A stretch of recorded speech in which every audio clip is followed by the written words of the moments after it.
ఈ మధ్యకాలంలో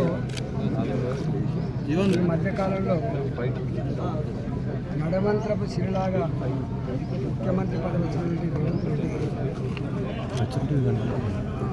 1 మంత్లోనే 2 నాలుకల దూరని 2 రకాల మాటలు మాట్లాడారు.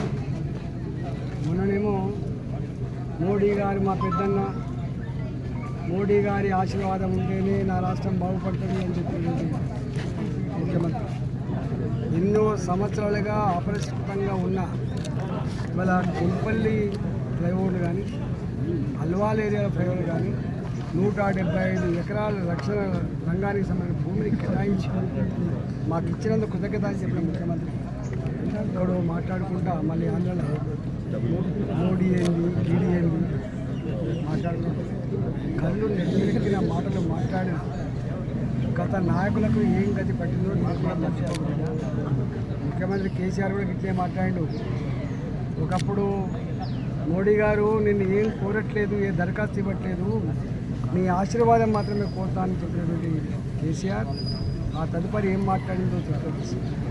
ఇవాళ నేను మళ్ళీ చెప్పొద్దు. బీహార్లో ఉన్నటువంటి ఆనాటి ముఖ్యమంత్రులు ఏం మాట్లాడిండు, ఇతర రాష్ట్రాల్లో ఉన్నటువంటి వాళ్ళు ఏం మాట్లాడిండు, మళ్ళీ ఇవాళ ఏమొచ్చింది నేను అవన్నీ చేయదలుచుకోలే. కానీ నోరు దగ్గర పెట్టుకో, ఒళ్ళు దగ్గర పెట్టుకొని పని చేయి. ఇలా అధికారం ఉందని చెప్పి ఏది పడితే మాట్లాడితే ప్రజలు సహించడానికి సిద్ధంగా లేదు. రెండవది ఆ మధ్యకాలంలో కేసీఆర్ ఫోన్ ట్యాపింగ్స్, రాజకీయ నాయకుల పార్టీల వాళ్ళ ఫోన్ ట్యాపింగ్స్ మీద బాగా మాట్లాడింది. ఇవాళ మళ్ళీ ఫోన్ ట్యాపింగ్ చేస్తున్నట్టుగా మాకు తెలుస్తూ ఉంది. ఈ ప్రజాస్వామ్యాన్ని మర్చిపోయి ప్రజలిచ్చిన అధికారాన్ని అడ్డం పెట్టుకొని ప్రజల మీద దౌర్జన్యం చేసిన, అప్రజాస్వామికంగా పరిపాలించే ప్రయత్నం చేసిన, ఇలా గత పాలకులు ఏ గతి పట్టిందో నీకు కూడా గదే గతి పడుతుంది. ఖబర్దార్, నువ్వు అనుకుంటున్నావు పిల్లి కళ్ళు మూసుకొని పాలు తాగినట్టు నువ్వు భావిస్తూ ఉన్నావు. నీ చిరులని కూడా కనపడతా ఉన్నాయి.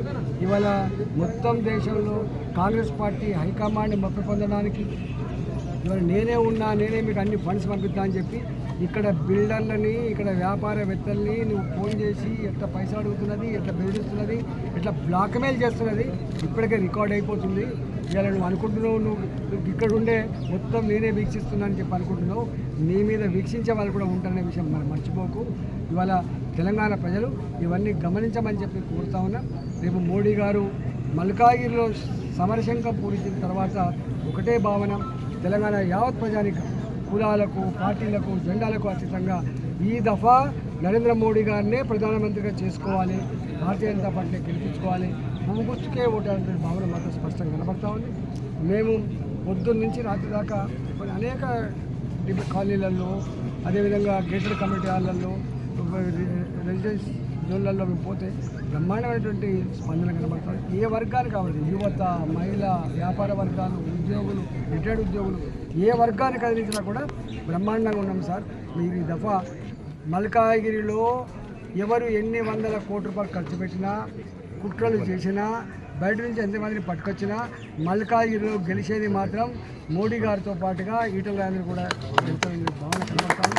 ఇక్కడ ఎవడేం చేయలేడు. ప్రజల్ని ఆలోచించమని చెప్తున్నాను.